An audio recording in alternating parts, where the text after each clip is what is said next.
Well, good afternoon. Good fire blazing afternoon here in northeast Oklahoma.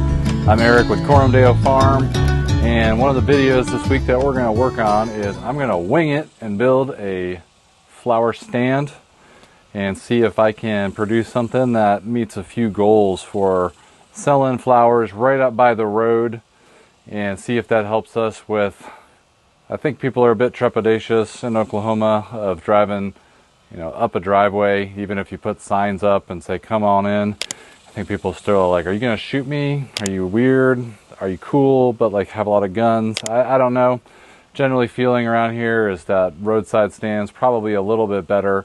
We've got a lot of trees up there, so it should be a good shaded area even when it's incredibly hot out. And it's 104, 105 out today. I considered staying in the house, but I'm going to use my lean-to that I built as shelter so I can take some of this lumber that I got and produce something on the fly. Just needed to meet a few goals. One of them is that it looks kind of cool and attractive, and I think I've got some great donated lumber to make that happen. It needs to be something that I can pick up with pallet forks and move when we're not using it in and out of season. That way it doesn't just have to sit up by our front entrance when it's got no product on it. And I guess the third thing is to try to make it as gosh darn cheap as possible. And I'm going to do that, and I think we're going to be able to do it for, I don't know, less than 120 bucks total, maybe less. I'll have to figure out which pieces of lumber I fully use, but trying to make it pretty inexpensive, but a good shelter for some bouquets. And that's where we're at. So let me show you some of what I got and kind of the general plan, and we'll go from there. It is so hot out that my monitor is giving me a temperature warning, even though I put the camera in the shade. So I went to my generous neighbor and saw that he has kind of a nice little lumber sawmill on his property, and he was willing to give me some of his what he called scrap pieces. I think they're fantastic, but they're obviously not center cut. So that's what we have here. We have, let's see if I can point without it being completely awkward. We have these nice rough cut pieces of lumber with a really nice interior. I don't know what they're made of. They might be cedar. I'm not 100% sure, but he had spare pieces, so I need to take those and I'm gonna cut them down the middle using my table saw because I don't need that large. And they're gonna serve as the vertical posts that sit on the ground, support the table, and also support the roof. So this will be kind of interesting because they are scrap pieces. They're not uniform thickness, but I'm just going to cut them into the three pieces that I have. Other pieces I just got some additional pressure treated 2x4s to use, probably for the roof, and some trussing. And also I just got a really cheap, I shouldn't say really cheap, nothing's cheap now. I got a piece of very thin, I don't even know what it was called. It's not technically particle board. It's very thin, but we don't need much to kind of provide three sides of wind protection, and we're going to paint it white and blend it in well with the rest of the lumber so it doesn't really stick out. I just needed something super thin to buffer the wind a bit.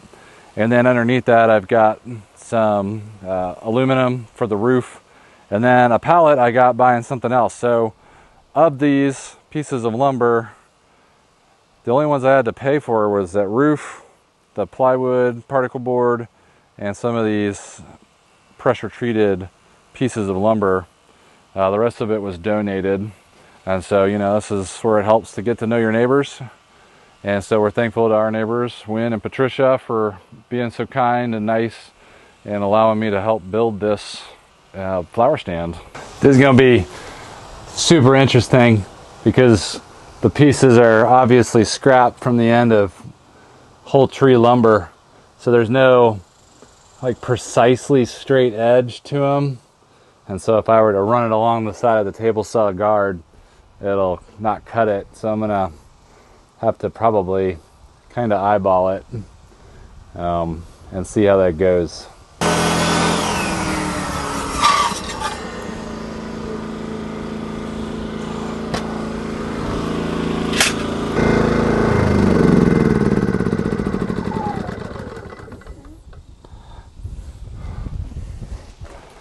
I think the generator isn't providing enough oomph here, so I'm gonna have to get something else.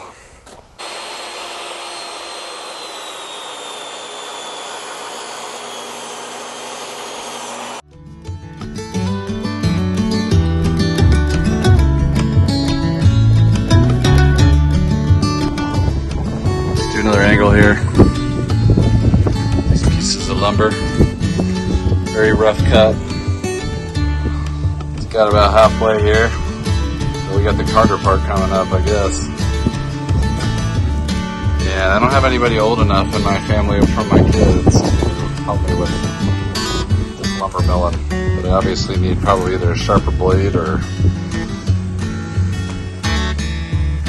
more power.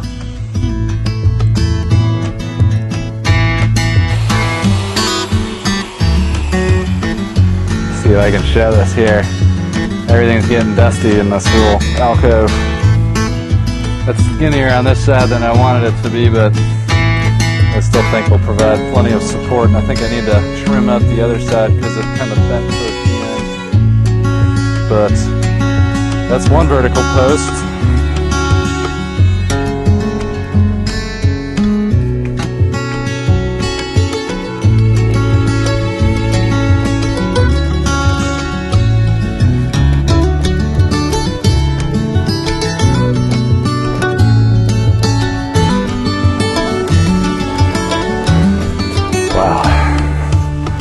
We've got roughly halfway to go with a ton of knots back here.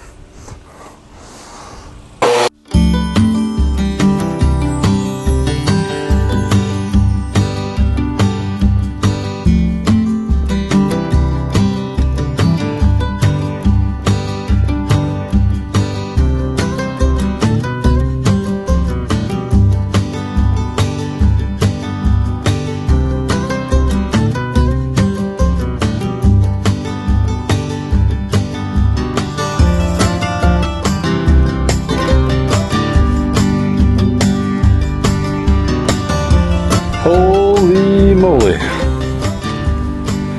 Using probably a very consumer grade table saw to cut. Wasn't the best idea, but it's all I had, and I wasn't buying a tool to get this done otherwise. But I soldiered through. I think the Lord protected me from it literally catching fire, considering the rough edge is very, this is the kind of stuff you peel off to start fires, you know, in a survival situation. But I got the 3 pieces turned into 6, which I only probably need 4, but they're kind of odd shaped, so we'll see what sizes I need. Now what I'm going to do is I'm going to prep a pallet as basically the table part, and this process should be a much easier cut. I haven't looked up any guides, I'm just winging this.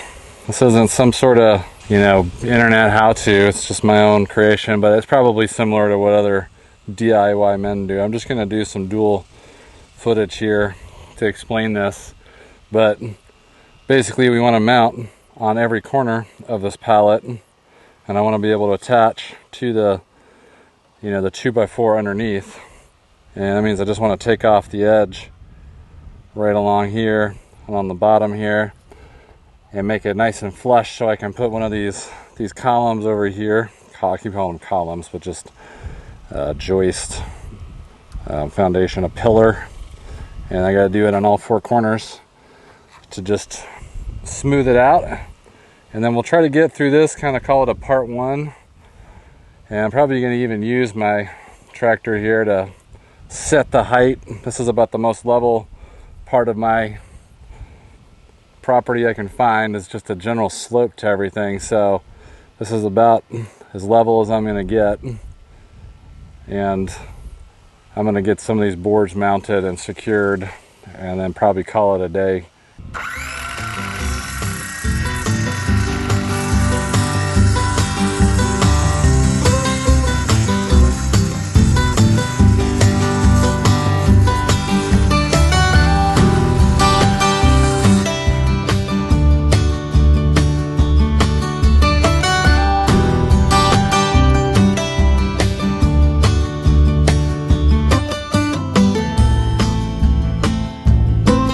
All right, again, dual recording here just to show what I did. It's nothing fancy to it, just to create a flush edge so I can mount. I guess you could have just put a spacer in there as well, but this seemed to be the most straightforward way to create places that I can mount the columns on the table part here that will serve as both the foundation for this table and also for the roof, you know, it's going to go on top.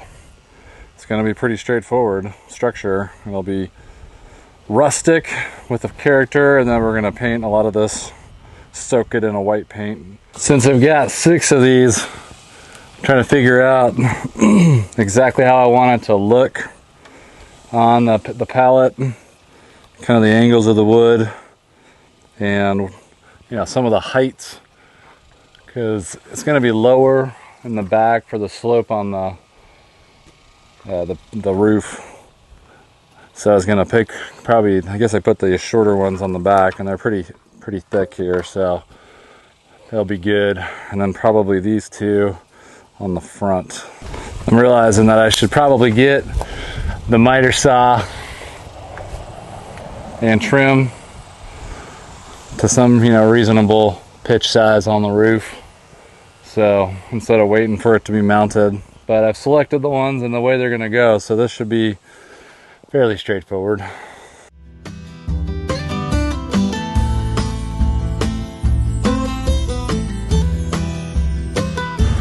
Alright, so I went ahead and I chose my lumber pieces for each corner.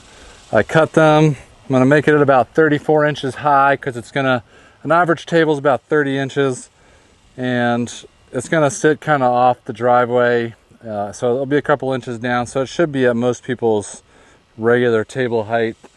And then I just kind of eyeballed where the roof is going to be, so I made it 7 feet up front, going back to 6 feet for a general slope, to handle a little bit of rain. It's not going to exactly be something we're using if we have torrential downpour in the forecast. So now I'm going to reuse decking screws from basically my raised garden project. I've had so many of these, I might as well keep using. So the whole goal of this is to keep it cheap, donations and scrap wood. So I'm going to set the pallet forks probably a little bit higher so that I can attach it, and then I'll set it down. I'm trying to select it so that the cut of the wood kind of shows off this nice cool profile and some of this rough edge. I was trying to think of how to do it. Some of the interior isn't so fancy. This will probably weather some too over time, but it's a nice cut since I used the 60 tooth blade, which is probably why it was super slow cutting through this. So let me get these attached, and then we'll probably do some cross bracing with scrap, and then I'll at least get it freestanding today in part 1, and then we'll do roof and painting and different videos. But again, it's cheap materials, labor is pretty intense.